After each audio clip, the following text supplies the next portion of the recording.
श्री कृष्ण राधे राधे भक्तों, एक बार फिर से आप सभी का स्वागत है हमारे धार्मिक परिवार पर। भक्तों, मैं आपको कृष्ण जन्म अष्टमी की पूरी कथा क्रमबद्ध और विस्तार से सुनाता हूँ, ताकि आप इसे एक बार में संपूर्ण रूप से समझ सकें। भक्तों, कृष्ण जन्म अष्टमी की कथा, कंस का आतंक और भविष्यवाणी। भक्तों, बहुत समय पहले मथुरा में उग्रसेन नामक राजा का राज्य था, यानी शासन था। उनके पुत्र कंस ने छल पूर्वक अपने पिता को कारागार में डाल दिया और स्वयं राजा बन बैठा। भक्तों, कंस अपनी बहन देवकी से बहुत प्रेम करता था। जब देवकी का विवाह हुआ और देवकी की विदाई होने लगी, विदाई के बाद जब उसे पालकी में बिठाया गया, यदुवंशी वीर वासुदेव से हुआ था, तो कंस स्वयं रथ चलाकर उन्हें ससुराल छोड़ने के लिए निकला।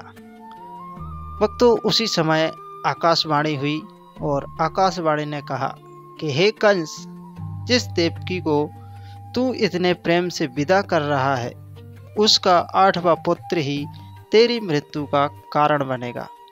भक्तों, इस बात को सुनकर कंस के मन में देवकी के प्रति जो प्यार था वह सब जाता रहा और क्रोध से आग बबूला हो गया। कंस क्रोधित होकर देवकी को मारने के लिए तलवार उठाने लगा। भक्तों, यह देखकर लेकिन वासुदेव ने वचन दिया कि देवकी से जितने भी संतान होंगी वे सभी कंस को सौंप देंगे। कंस ने देवकी और वासुदेव को कारागार में डाल दिया और सख्त पहरा बिठा दिया। भक्तों, अगर कथा पसंद आ रही है तो चैनल को सब्सक्राइब कर, एक लाइक कर, कमेंट बॉक्स में जय श्री कृष्ण राधे राधे लिखना ना भूलिएगा। भक्तों, देवकी से जो भी संतान होती थी, वासुदेव उन्हें स्वतः ही कंस को दे दिया करता था। कंस उसे जन्म के तुरंत बाद मार डालता था। यह देखकर वासुदेव और देवकी को बहुत पीड़ा हुआ करती थी और वो ये सब देखकर भगवान श्री विष्णु भगवान को याद करते थे और उनसे प्रार्थना करते थे। भक्तों, इस प्रकार पहले 6 पुत्रों का उसने निर्ममता से वध कर दिया। 7वें पुत्र जो गर्भ में शेषनाग ने अवतार लिया, भगवान की माया से वह गर्भ वासुदेव की दूसरी पत्नी रोहिणी के गर्भ में स्थानांतरित कर दिया गया। भक्तों, और वही बलराम का जन्म हुआ, जिसे हलधर या बलदाऊ कहते हैं। भक्तों, भगवान कृष्ण का अवतार जब 8वां गर्भ आया, तब स्वयं भगवान विष्णु ने देवकी और वासुदेव को दर्शन देकर कहा कि मैं ही भगवान विष्णु इस गर्भ से कृष्ण के रूप में प्रकट होऊंगा। इसमें तनक भी संशय नहीं है। कंस के अत्याचार का अंत करने और धर्म की स्थापना करने के लिए मैं पुनः जन्म लूंगा। भक्तों, अष्टमी की आधी रात, भाद्रपद मास में आधी रात के समय, जब चारों ओर घोर अंधकार और घनघोर वृष्टि और बादलों की गड़गड़ाहट थी, भगवान विष्णु ने कारागार में 4 भुजाओं वाले विष्णु रूप में जन्म लिया। भक्तों, अद्भुत रात और गोकुल प्रस्थान। भगवान ने वासुदेव से कहा कि वे उन्हें गोकुल में नंद बाबा के घर ले जाएं, जहां यशोदा ने एक अभी कन्या को जन्म दिया है। वासुदेव भगवान विष्णु की बात को मान जाते हैं और नन्हे से छोटे से अभी जन्मे हुए बच्चे श्री कृष्ण भगवान को लेकर गोकुल की तरफ निकल जाते हैं। भक्तों, भगवान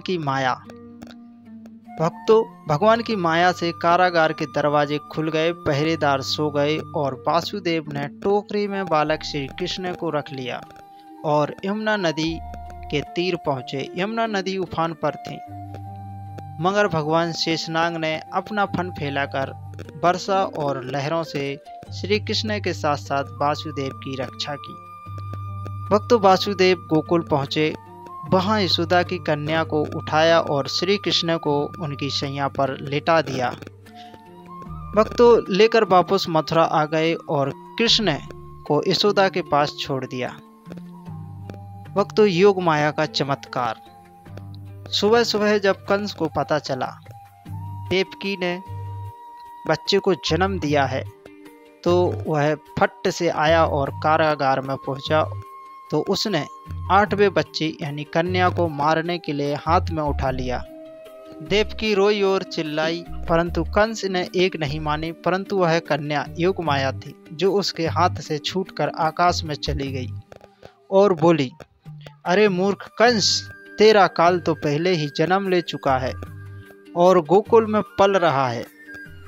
भक्तों, कंस भय और क्रोध से भर गया और गोकुल के सभी बच्चों को मरवाने की योजना बनाने लगा। उसने पूतना को बुलवाया और पूरे गोकुल में जन्मे बच्चों को एक एक करके मार डालने का आदेश दिया, परंतु भगवान कृष्ण ने धीरे धीरे अपने दिव्य बाल लीलाओं के साथ कंस और उसके राक्षसों का अंत कर दिया। बोलो जय श्री कृष्ण, राधे राधे।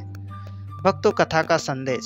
श्री कृष्ण जन्म अष्टमी केवल भगवान के नाम का उत्सव नहीं है, बल्कि यह धर्म की जीत और अधर्म का अंत और भक्ति व प्रेम की महिमा का प्रतीक है। तो प्रेम से बोलिए जय श्री कृष्ण, राधे राधे। भक्तों, इस दिन लोग उपवास रखते हैं, रात्रि में जन्मोत्सव मनाते हैं, झूला सजाते हैं और पालकियां सजाते हैं और श्री कृष्ण की लीलाओं का स्मरण करते हैं, गुणगान करते हैं और सुंदर सुंदर भव्य भजनों का आनंद लेकर कीर्तन करते हैं। तो इसी के साथ जय श्री कृष्ण, राधे राधे।